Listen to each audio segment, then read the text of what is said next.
Hi, welcome back to Apocrypha, the adventure card game. So I think I've got everything set up and ready to start. I've drawn hands for both of my characters. I think the next thing to do is to choose where they're both going to start. So the structure card says that for setup, it says that place the pawns at any of the nexuses, so I get to choose. It seemed to me in my first game that it's good to have them together because then they can support each other even easier. This game features quite a heavy amount of cards that can let your guys help each other, give each other dice or let each other re-roll, things like that. So I think might start them both in the school. There's not really a reason for that, just because, you know, in the middle, why not? So I'm going to start with Frank going first on his turn. I've drawn him up to his hand limit, which is 4 cards.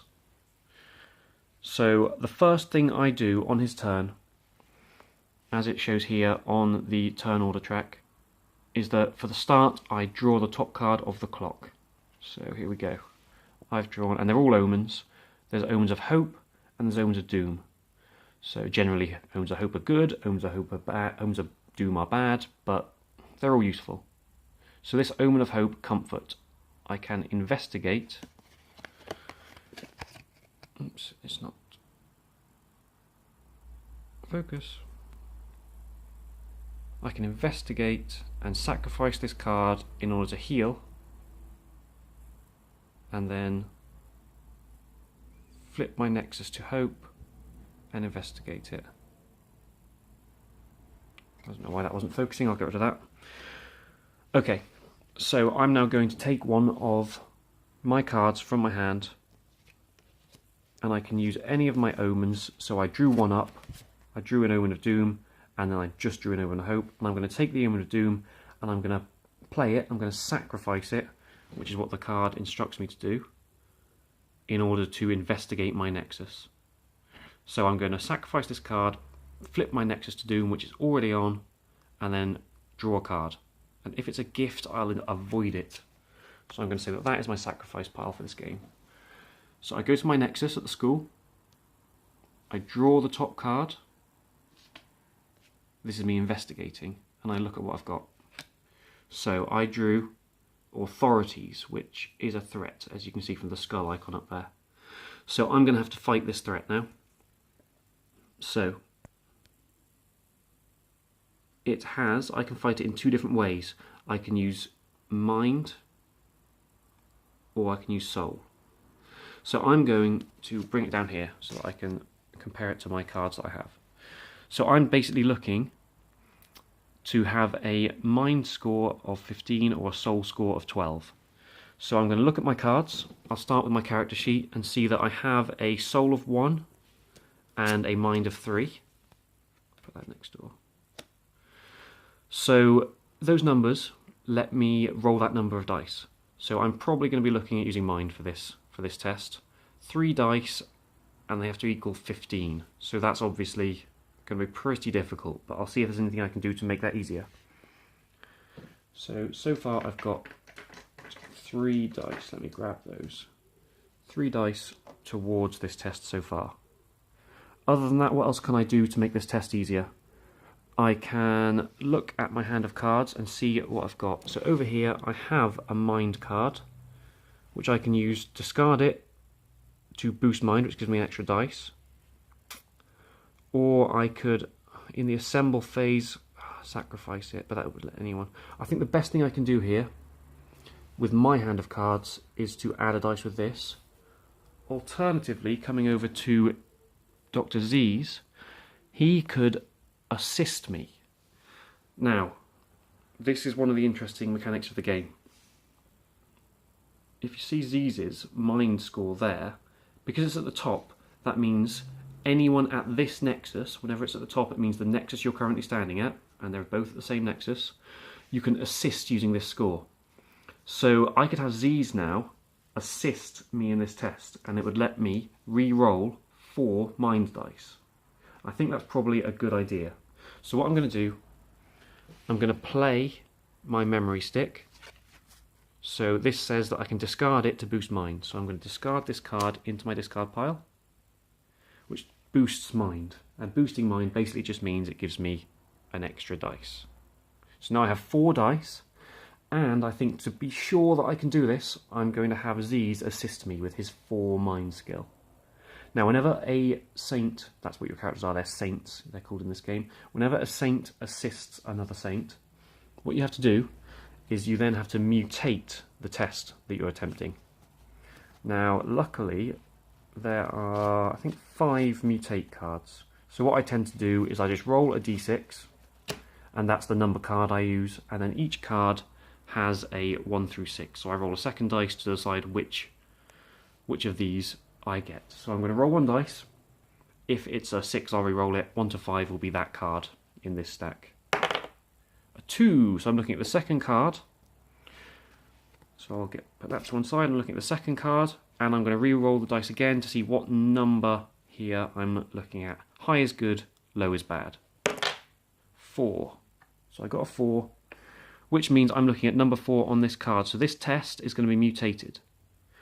So that star symbol means the active player, so that's Frank, has to roll 1 die. If the result is greater than their total mind, they reload their rage gifts. So I'll roll the dice and then I'll see what happens and then explain it.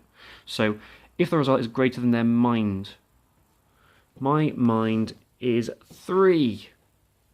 So let's see what happens. 6. So the result was greater than my mind of 3. So I reload my rage gifts. So I come over to my hand. My rage gifts have this red symbol in the top corner. Those 2 of them there, I reload them. Now in this game, reload, there's a lot of different vocabulary for what you do with different cards. I suppose I'll get to those when I get to them, but reload for now means you put back on top of the deck they came from. So this is my deck, and I've just reloaded those 2 rage gifts. So all that means really is I don't have them for the rest of this turn, but next turn I'll have them back again. Right, on with the test. So I'm fighting the authorities. I need to get a 15.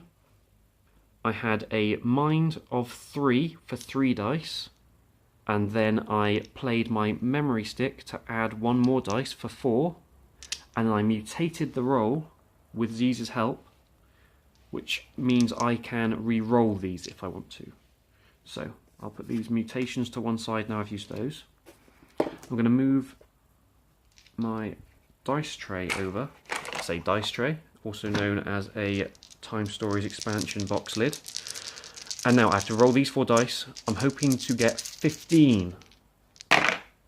Okay, how it works in this game, you are allowed to choose 3 dice. However many dice you roll, you choose 3.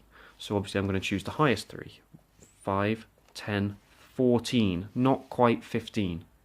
So now I've got the choice of re-rolling, because Dr. Z's assisted me and lets me re-roll 4 dice, as is shown by Dr. Z's mind value, 4.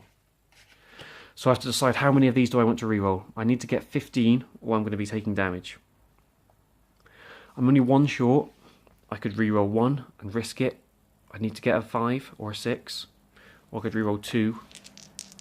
I think that's the best thing to do, isn't it? Re-roll 2, and I need one of them to be a 5 or a 6. Stick with the 2 5s I've got and re-roll these. I think that's what I have to do. Okay, here we go. 5 or 6? No. Still only a 14, which means I failed that roll. Now, when you fail a roll against a threat, you take damage.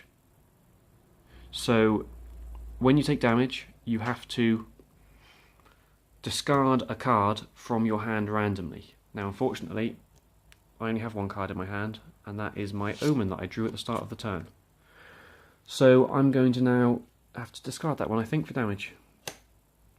And what does the threat say? It seems to have some special things here. If I had won, I would get 1 new rage gift. If I lose, I recycle my hand, which means put it to the bottom of your deck, and then go to end. So I did lose. I have no hand remaining, so that doesn't happen, but then go to end. At the end phase, reset your hand, and then pass the turn. So resetting your hand just means that you draw up to your hand size. So I'm going to draw 4 new cards for Frank. 1, 2, I knew I'd get those 2 because I reloaded them earlier. 3, 4. Okay, I've got 4 new cards. I'm just going to lay them out. So I've got my omens to one side and then everything where I want it. Have a quick look at this new one I got. What did I get? An extra shot. It's a body gift, so I can add another body die, or I can use it to support. Now, we haven't talked about support yet. We might get to that in a minute. I can support by sacrificing it, and the active player can heal 3 cards. That sounds very useful. Okay, so that is Frank's turn done. Oh, just one more thing. The authorities that I lost against, because I lost against a threat, they're going to go back into their deck, into their nexus. They're going to be shuffled in. Now, I've discovered from trying these videos a couple of times that shuffling one-handed is extremely difficult. And so I'm just going to do a general vague shuffle around, and I'll give it a proper shuffle up between videos, I think. Well, it depends. If I need to use the deck again, I might not be able to, but I'll give it a vague little shuffle up now and have to call it done. I'll move my sacrifice pile. Bit there. This is me shuffling. That will probably do. Probably not very well shuffled, but it'll have to do for now. There we go. That's my Nexus deck back. So that's the end of Frank's turn, and then we're going to move over to Z's first turn. So he's at the same location, the same Nexus. So his turn to go. I just noticed that this thing at the top says that if you lose using mind or study, you cannot investigate again. But we did use mind, but we weren't investigating it again anyway because we didn't have anything left in our hand. Over to Z's. So for Z's, we start the whole process again. We start by drawing the top card from the clock. So we've got another Omen of Hope, the hookup. We can use it to investigate by sacrificing it to flip your Nexus to Hope and then investigate. Sounds useful. So actually Z's got quite a nice starting hand because he drew 2 and now he's got 3 Omens of Hope. So in a moment I'll choose which one of those I'm going to use to investigate. And then we've got 4 other cards. We've got 1 gift, mind gift, and 3 soul gifts. Right, so after start we go to support. This is where we can lend each other cards, use cards to help each other. So Frank could play a support card now, but I don't think in this case there's any use to that. So Z's is going to see if there's any good support. He could support here to examine the cards. That might be useful actually. I think that might be useful. Yep, I think that's what he's going to do. Z's is going to play this card as a support. So he can recycle it, which means put it to the bottom of his deck, to examine 2 cards at his Nexus. Okay. So I'm going to take that. I'm going to use this. I'm going to recycle it, put it to the bottom of his deck, which is going to be difficult with one hand. Lift that up, put it under there. I'm going to put that back, which means I can now examine my Nexus for 2 cards, I think it said. I'm just going to assume I'm remembering that right. So I'm going to go to this deck, go to the Nexus, examine the top 2 cards. The top card is Minion 11. Ooh, that's useful. And the second card is the Pearl-Handed Revolver. Right, I need to remember what order they came in, left to right. Top card, second card. So, Minion 11, this is where the archetypes come in. On my mission card, it explains how these work. So, my threats, my true threats, Minion A is 1 to 7, although I've only used 1 to 3 because I'm only playing a two-player game. And Minion 10 to 16, although in this case 10 to 13, is Minion C. So I have found Minion C, who it said is a vital fluid, which is what I'm looking for in this mission. So though I found Minion 11, that card represents this, the vital fluid. So if I can manage to defeat this card, then that's this Nexus done with. For the purposes of this mission, that's all I'll have to do. So, what do I need to do? I need to get a mind of 11 or a body of 8. And what else happens? If I take damage, I get to recycle the damage instead of discarding it. And if I win, I get to display this card next to the Nexus, which is one of the objectives of the game. Displaying a vital fluid next to each Nexus, that's how I win. Right, so Z's is going to confront this card. So I'm going to put it next to him, so that I can easily see, and you guys can easily see what's going on, what I'm talking about here, hopefully. Oh, I've jumped ahead. I've definitely jumped ahead because I just examined, but I haven't actually, what's it called, I haven't investigated yet. So though I've seen this, I'm not confronting it yet. So let's just bounce back a second. Let's just bounce back. I've examined and found these two cards. So I'm just going to leave them face up, rather than just remembering. So I know those are the next two things I'm going to find. Right, now I have to investigate. So I'm going to use one of my omens to find that card I just found. I just saw through examining. Let's have a look at my omens. Here we go. So this one, I can sacrifice it to flip my Nexus to Hope. If I assemble using Soul, I'm going to be assembling using Mind or Body. So that's no extra. In Assemble versus a Gift, I'm not going to be going against a gift, I'm going to be going against a threat, in fact a true threat. And this one, in Avoid, you may avoid. So actually I'm not going to use any of these for their special power. Let's see what's the least useful possibly in the future. I think the Avoid one, in my experience I haven't used Avoid, so for now I'll just get rid of that. So it says I have to sacrifice this card to flip my Nexus to Hope and then investigate. So my sacrifice pile is up there. Now I'm going to go to my Nexus. I'm going to flip it to Hope. Each Nexus has a Hope side and a Doom side, as is pretty self-explanatory. The Hope side is nicer to be on than the Doom side. So Hope side of this Nexus says, if I lose using Mind or Study, I can reload the confronted card, which means put it straight back on top of the deck. Okay, so because I've investigated, I've now flipped this card officially, this minion card, so I'm confronting what it represents, which is the vital fluid. So I'll take this down here. So I have to choose Mind of 11 or Body of 8. So I have a Mind score of 4 and a Body score of 2, so most likely I'm going to be going for Mind to try and get to 11. Now, is there anything I can do with my hand to make that easier? I've got one Mind card, which is the Memory Killer. I could get an extra card with that. But it's quite useful for supporting, for healing later on, so I want to keep it if I can.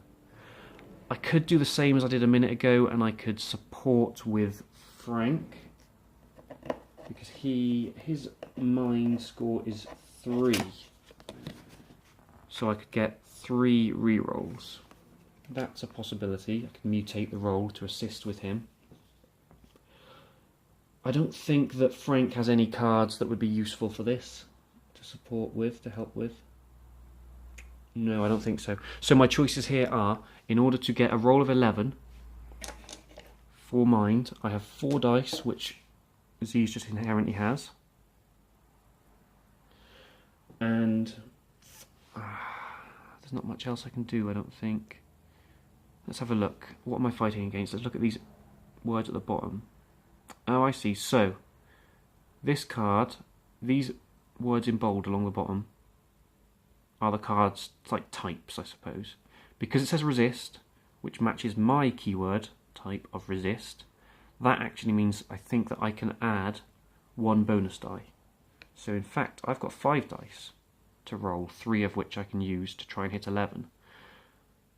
I mean, I think that ought to be quite safe, didn't it? I hope I'm not taking stupid risks. I have never claimed to be good at this game. I think I'm going to go for it. So I'm going to roll 4 dice, 4 for my inherent skill, 1 for my link of resist to resist. I'm going to roll these 5 dice and see what happens.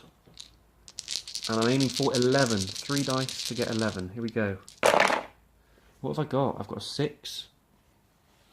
I've got a 4. I've got a 10. And then I've got loads of others. There we go. I've got a 13. So 13 is more than 11, which means I have beaten this. So what does it say here? If I take damage, no. If I win, if its archetype would be displayed, display it at your nexus instead. And I'm pretty sure that on my setup card, it says, where's this? So I have just fought a Vital Fluid Minion C. Win, display the archetype by the mission. So in this case, display it by the nexus. So this archetype is going to be displayed by the nexus. And as I said earlier, all I have to do to win this whole mission is to display one of these archetype Cs, minion Cs, by each nexus. So really, this nexus is done. I can leave here if I want and go and do the other ones if I want to really speed through this mission and get it done, get it won as quick as possible. That might be worth doing. I think what I'll do now, seeing as I've played through one turn for each character, is I'll pause the game here, I'll stop the video, and I'll come back and do the next round in the next video. Okay, thanks for watching, I'll see you next time. Bye.